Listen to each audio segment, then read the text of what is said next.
Hello everyone, welcome back to another video. Today I'll show you how to use ZALO app. Open the store on your device, or the App Store if you're using an iPhone. Search for ZALO, then download and install the app. Once installed, open ZALO to start the setup. The first screen will ask whether you want to log in or create a new account. Since this is your first time, tap Create an Account. Next, enter your phone number for identity verification. Make sure your number and country code are correct. After that, read the terms of service and tap Agree and Continue. You may be asked to complete a CAPTCHA to prove you are not a robot. Follow the on-screen instructions. After completing the CAPTCHA, the app will show a screen saying it's waiting for verification. You will receive a verification code via text.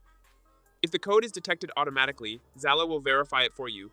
Otherwise, tap Check Verification to confirm manually.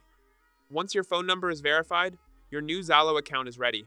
You can now start chatting, joining groups, and exploring the app's features. If you found this video helpful, don't forget to like and subscribe. Thanks for watching.